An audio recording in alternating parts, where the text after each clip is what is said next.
Are there any other votes? Announce the results. Ayes 101, noes 6. The bill is passed. Assembly 10,360, Rules Report 210. Mr. Lental, an act to amend the judiciary law. On a motion by Mr. Lental, the Senate bill is before the House. The Senate bill is advanced. Read the last section. This act shall take effect on the 90th day. Clerk will record the vote.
Are there any other votes?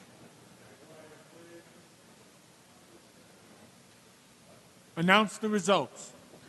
Ayes 107, noes 6. The bill is passed. Mr. Morelli. Yes, thank you, Mr. Speaker. The next three bills I'd like to take up are Rules Report 482 on page 16 by Mr. Crespo. Follow that with 488 on page 18 by Mr. Schimminger.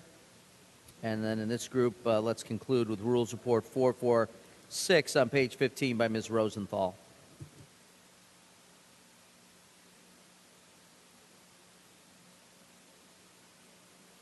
Clerk will read.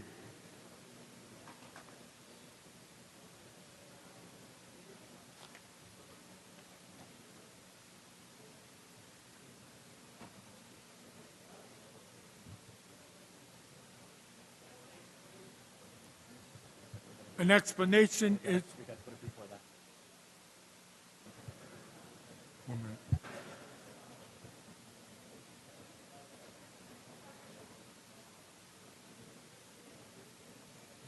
I thought it was up. Assembly 10,713, Rules Report 482, Committee on Rules, an act to amend the Arts and Cultural Affairs Law. An explanation is requested, Mr. Crespo. Thank you, Mr. Speaker. Sure.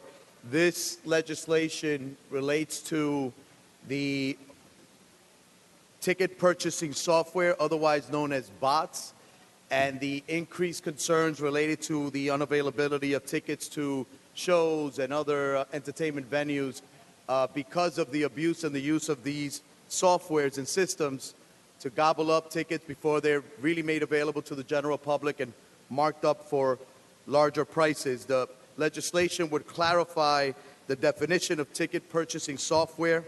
It would make it unlawful to own or use these devices or softwares in order to purchase tickets and resell them.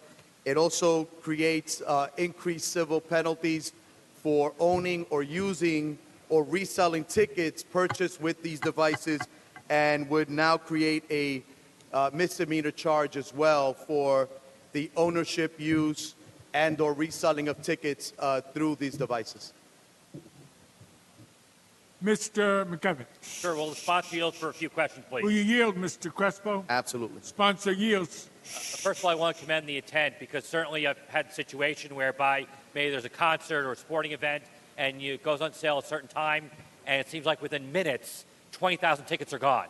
And you certainly understand that situation we want to combat. The one question I just have with how the bill is written is, certainly it's designed to prevent a situation whereby a person will use a computer program to bypass measures and purchase a large amount of tickets at once. But what about the situation where instead of having a computer program do it, a person will then hire 10 or 15 people and say, as soon as it goes on sale, log in and buy as many tickets as you can? Would that type of activity be prohibited by the bill that you've written? No, the language specifically refers to the use of software or other ticket purchasing devices, does not apply to a group of individuals getting on the phone, making purchases, and doing it in that way. Right, because I think the language of the bill, I think on line 7 says, this is by using software which bypasses security measures. So if you can hire 10 or 15 people, they're not bypassing security measures. They, for example, you come up with this code, they'll show you an image, pick out the 3 pictures with trees in them. You know, obviously people have to look at it and they have to do it, so they're using the security measure. They're not finding some way to bypass that type of measure. Yeah, no, this by software we refer to the ticket purchasing software that dials in the numbers rapidly. And what's happening, one of the reasons we allude to potentially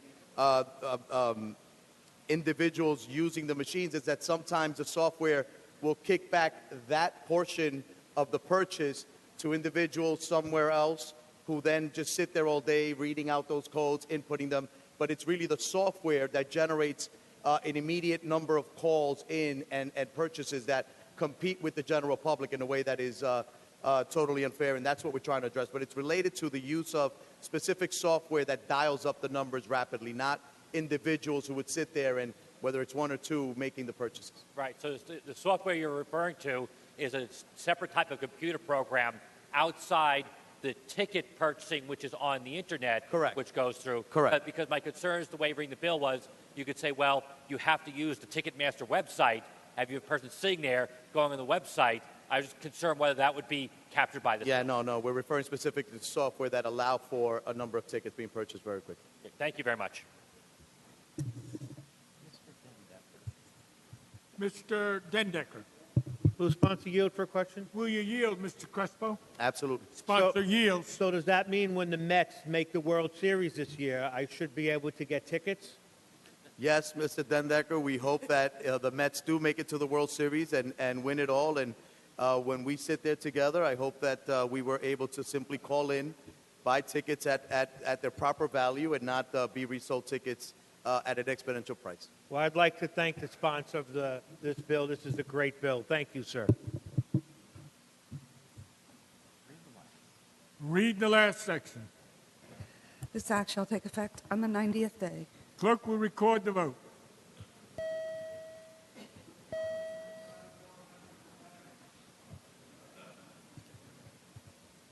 Mr. Crespo to explain his vote. Thank you, Mr. Speaker. I just want to thank the great work of our Senate sponsor, Senator Lanza, the Speaker, and the Attorney General, who's done a lot of work to really address this issue of scalping and unfair practices that negate the ability of New Yorkers from accessing great shows and entertainment venues, and really puts at a disadvantage those that could barely afford some of the prices to begin with. There's a lot more work to be done in this area, but this is a great first start, and we send a strong message. And I would be remiss if I didn't thank someone who's made us in the Latino community very proud of late. That's Lin-Manuel Miranda, the producer and actor who brought us Hamilton, for his advocacy around this issue as well, and using his platform to ensure that New Yorkers have access, New Yorkers at all income levels have access to all of the great shows that are made available in this great city and this great state. So I want to thank them all and thank my colleagues for the support in this legislation. Mr. Crespo in the affirmative.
Are there any other votes?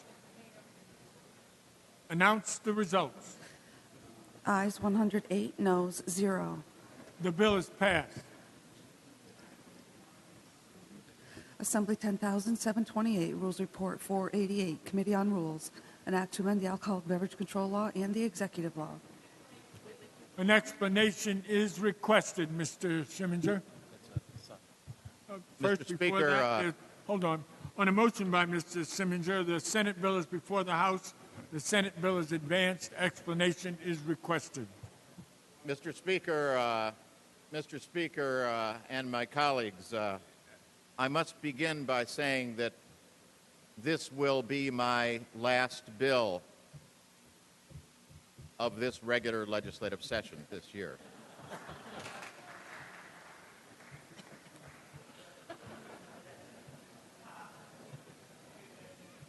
This bill embodies a number of elements. Each and every one of the elements embodied in this bill were recommendations in one way, shape, or form of a task force which was empaneled by Governor Cuomo. The task force made its recommendations about 2 months ago. The governor sent a program bill about 1 month ago. The elements of this bill were reflected in both the program bill, the recommendations, but it is a much more slimmed down version, okay? There were various elements that are not in this bill, but I will touch on the elements of the governor's program bill that are in this bill. This bill allows for the issuance of combined licenses for farm manufacturers such as farm distilleries, wineries, and breweries. This bill creates a new importer's One license. minute, Mr. Simminger. Ladies and gentlemen, please, a little respect. It is my last bill. It is his last bill, we hope.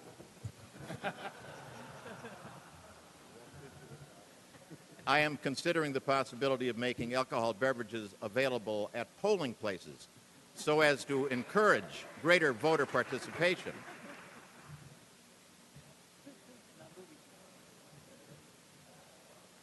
Allowing package stores to sell gift wrap at a profit. Creating a new solicitor's permit, but we exempt craft manufacturers from needing one. We repeal entirely a surety bond for solicitors. We allow the taking away of wine in growlers with a 4-liter limit, provided it's sealed. We allow the taking away of wine in open bottles from wineries and farm wineries. We also make changes in regard to filling a vacancy in the office of chairman of the State Liquor Authority through temporary appointment. There are a number of elements, as I said, in the governor's program bill that are not contained in this bill before us today. There is a change also in regard to Sunday sales. As we know, the governor's initial proposal would have allowed permits annually for 8 a.m. sale. This bill takes a more moderate approach. This bill allows sales on Sunday morning beginning at 10 a.m. statewide. Also, it allows permits to be issued upon application by a licensed premise in areas of the state outside the city of New York up to 12 times per year. Those are the elements of this bill. Ms. Corwin. Thank you, Mr. Speaker. On the bill. On the bill, Ms. Corwin. I'd just like to take a moment to thank everyone who worked on this piece of legislation. I know there was a lot of discussion over many, many weeks and months about how to change these laws, which are quite antiquated. So I think what we have before us is very judicious. I think it's something that makes a lot of sense, and I know there are a lot of people who like to brunch on Sundays who are now going to be very happy. So I just want to thank this sponsor for all of his hard work on this. Thank you. Thank you, Ms. Corwin. Mr. Godfrey. Yes, Mr. Speaker, Mr. Schimminger yield to a question. Mr. Simminger, will you yield? My honor to yield. Thank Mr. you. Schimminger. You know, in a lot of our districts, there is a lot of concern about bars and clubs that create that some of which create problems. There were in the original governor's bill various changes in the law relating to how bars and clubs get licensed, et cetera. Other than the Sunday opening piece, it's my understanding that there is no change in this bill in the law relating to bars and clubs, restaurants, et cetera, Is that correct? That is correct. The governor's original program bill contained a total repeal of Section 64, Section 64A, 64B, C, and D. Those are the provisions in the alcohol beverage control law which allow licenses to be granted for on-premise businesses. The governor proposed a wholesale repeal of all of those sections, ran it through a blender, and came up with a new section. Very difficult to figure out the impacts of that. That change was one of the changes that the governor proposed that we rejected. Thank you. You're welcome. Read the last section. This act shall take effect on the 60th day. Clerk will record the vote.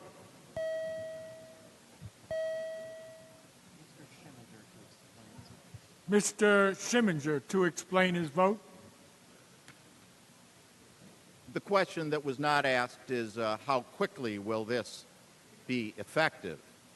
The effective date for the bill in general is 60 days from the day it is signed. However, if you read carefully on page 8 of the bill, you will see that there is one small proviso. The proviso says, provided, however, that Section 12 of the Act will take effect immediately. When you look to Section 12, you see that that is the section that deals with special permits. Rather, that is the section that deals with the opening for sale of alcohol beverages of on-premise establishments on Sundays beginning at 10 a.m. That will be effective immediately upon the signing of the governor. So you can only guess what day and where he will do the signing.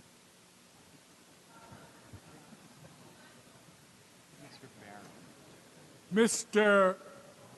Barron to explain his vote.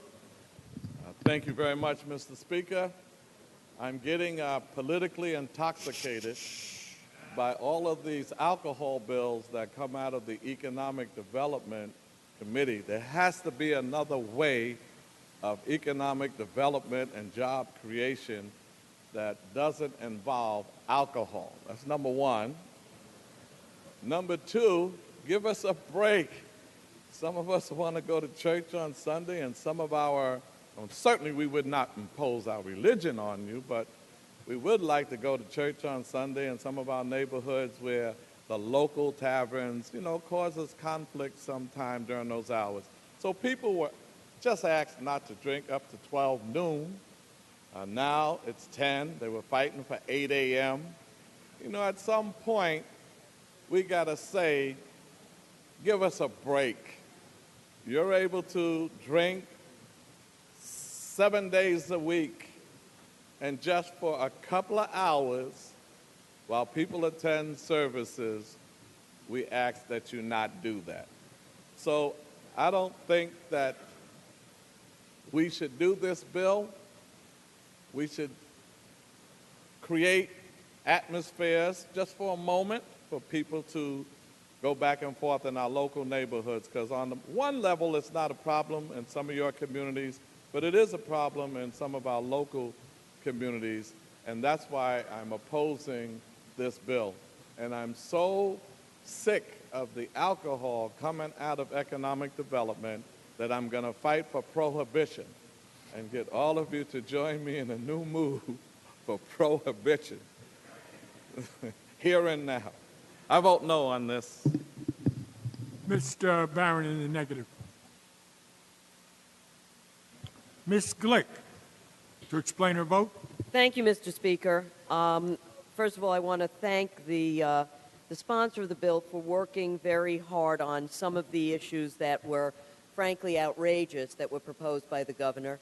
But in neighborhoods like mine, where we are cheek by jowl, people live on top of bars and restaurants, and it is a very, very difficult thing to balance the needs of the commercial enterprises and the fact that people sometimes want to actually have at least one morning when they can sleep in without a disruption. I I understand how important it is for some of our wineries and our craft brewers to have some of the restrictions relaxed, and I think that those are good measures.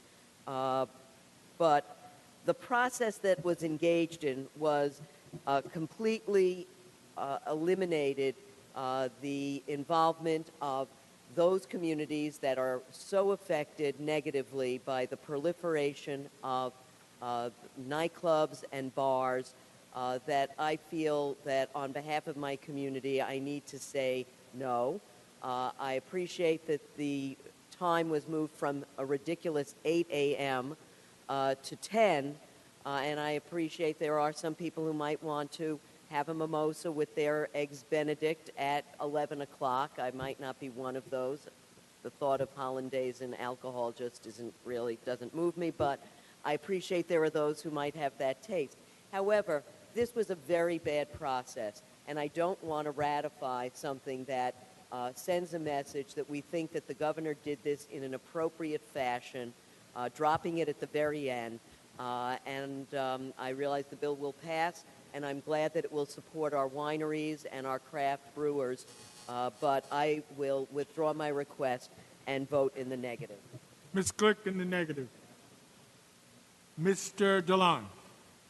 Thank you, Mr. Speaker. I just want an opportunity to qualify my vote. I, too, will be voting in the negative on this measure, particularly because of the Sunday morning provision, which allows establishments to allow drinking on premises at 10 a.m. As other members have said, this is very problematic. In my district, we have bars literally a few feet away from storefront churches in our area. It's going to be very problematic in my district. Had this been done in this form with a New York City exception, I possibly could have voted for it because I understand the needs of some parts of the rest of the state where this could be economically helpful, but this will be too problematic for churchgoers and for people who simply live on top of bars and just want to sleep at Sunday morning past 11 o'clock after a hard week of work. They do deserve a little bit of relief, and I cannot support this measure. Thank you, Mr. Speaker. Mr. DeLon in the negative. Ms. Robinson. Thank you very much, Mr. Speaker. I, too, rise to speak in opposition to this piece of legislation that I believe that, to me, takes away from the well-being of communities and families. As I have expressed in terms of, and my colleagues have expressed, how we have a culture in our communities as well, in terms of people that, go to church and want a little peace and quiet. What happens is, as it has been expressed, that since the gentrification of Brooklyn, the extreme gentrification of Brooklyn, we have more bars than we can count. Every time that I go back home, there's another bar coming up around the corner. And so therefore, and you were talking about the distance between the schools and the churches, Brooklyn is the borough of churches. And so therefore, every time a bar comes up, right down the block, round the corner, there's a church, there's a bar, there's a school. And so my concern is that what is our focus? What is our focus in terms of communities and families as opposed to bars and alcohol? I'm not saying that I don't like to have a mimosa or cocktail from time to time, but I think there's a time and a place for everything. And I think that sometimes that we need to look at what we're doing because that's not the only economic development that we can place in our communities. Jobs is the economic development piece that we need for our communities. That's what we need. We need education that takes people to another level so that they're able to take care of their families. That's what we're looking to do. And so I have discussed this previously, and I know that this will help other parts of the state of New York, and I don't have a problem with that. But I do think that we need to look at parts of the communities of the state that are in a different state of being, and I vote no on this piece of legislation. Ms. Robinson in the negative. Mr. Skoufis. Thank you, Mr. Speaker. The New York Times this week came out with a story about these blue laws and the history and the development of these blue laws in the United States. And one particular instance struck me. During colonial times, the state of Virginia, if you were a third-time offender of blue laws, you were actually put to death in Virginia. That is a reflection of the antiquated manner that these blue laws are today. Here in New York, we are better than, 1600 Virginia. We're not talking about the death penalty, obviously, but that is a reflection of where these laws come from. And so in suburban areas like the one that I represent, brunch is a very popular thing. I think there is no reason to keep around these blue laws that prevent people from enjoying a mimosa or a Bloody Mary with a brunch. I support this bill. There are a couple of provisions I don't like.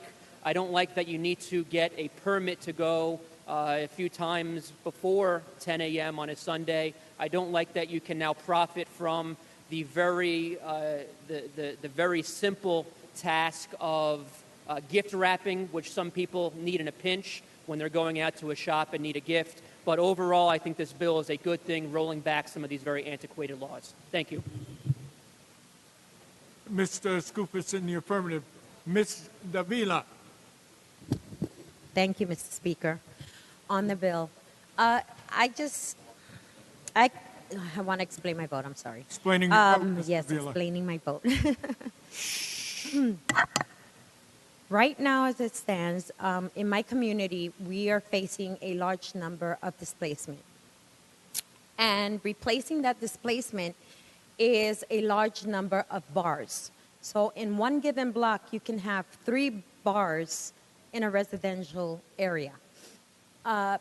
This has been very problematic in my district.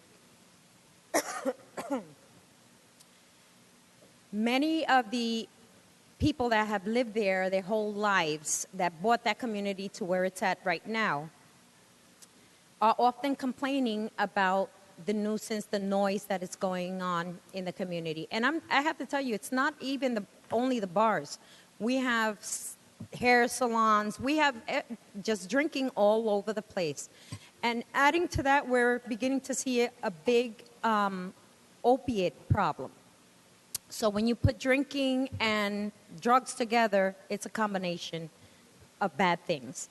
So I just want to say I am in opposition of this bill only because, I grew up in that community, and I know that in other rural areas, it's a really nice thing to have.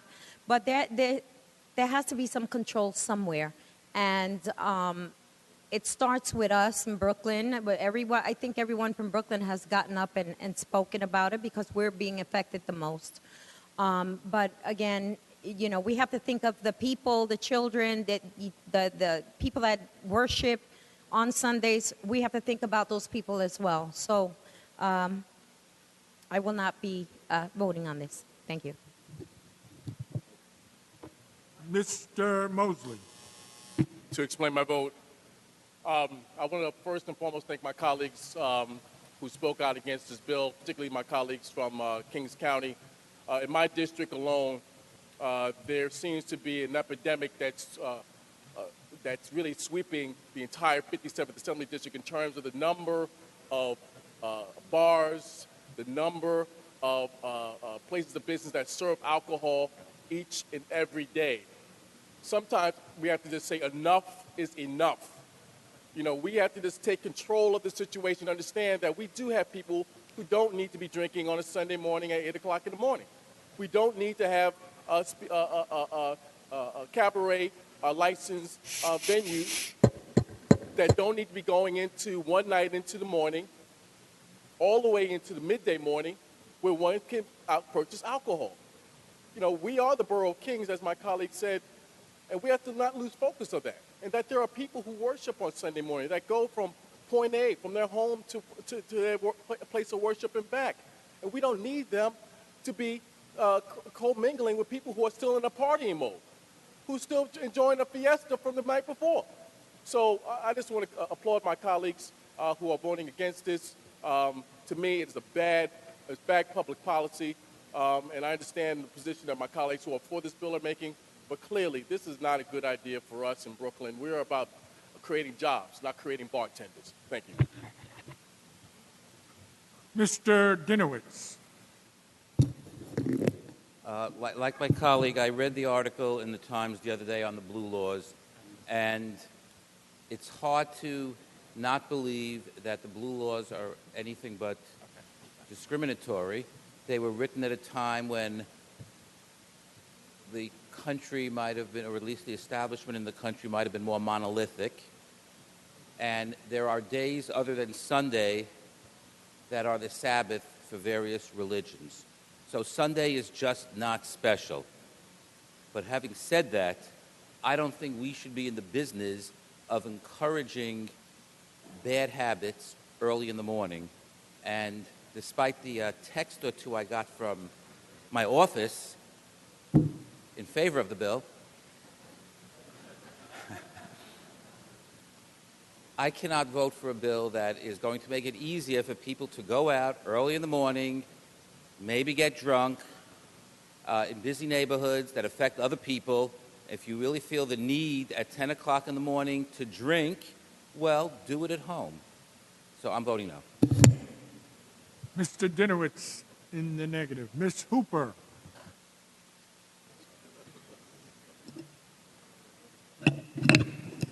Thank you, Mr. Speaker. I want to speak pertaining to my vote on this bill. I live in a community that is inhabited by a large population of young people because of the colleges that surround that area. And because the colleges do allow students who are more likely in their sophomore, junior, or senior year to live off campus, they live in the community surrounding the school, but on the streets where we tax-paying residents live. It has become a nightmare. The students, and I have to acknowledge they're students because the adults are not a part of this scenario, have become so egregious in their social behaviors that we can hardly survive in peace in our communities. On a Thursday, Friday, and Saturday night, sometimes the local police have to actually put up barriers to allow the people who live there, such as I, to access my own home. It is not uncommon for my constituents to come to me and say that an inebriated couple are in their driveway or on their front lawn engaging in activities which should be very personal elsewhere. In addition to that, the parties, the ongoing celebrations, the bacchanal-type events have become so common that we just have become to the extent of staying in our homes during that time. Now, if the sale of alcohol stops at a certain hour, these young people don't have time to digest that alcohol, and now they're going to start again. This is just too much for us to endure. So in good conscience, on behalf of not just the young people who endure this, who engage in this, but on behalf of the people who are subjected to this, I, in good conscience, have to vote no. Ms. Hooper in the negative. Mr. Morelli to explain his vote. Thank you, Mr. Speaker. Request the ability to not vote while I explain my vote. I wanted to just thank the sponsor. I think this is the law is a vestige of the 17th or 18th century. It involves a preference for a religious observance. As I say often to people, Sunday is not everyone's Sabbath, and so the days ought to be treated equally. And frankly, in upstate New York, we have many, many facilities that would like to entertain families for brunch in the morning, and I think this is one of those things that is long past due. So I wanted to thank Mr. Schimminger. Note Mr. Benedetto had worked on this as well, and wanted to thank them for this. I withdraw my request, and I vote in the affirmative. Are there any other votes? Announce the results. Ayes 106, noes 21. The bill is passed. Assembly 8704C, Rules Report 446. Ms. Rosenthal, an act to amend the multiple dwelling law and the administrative code of the City of New York.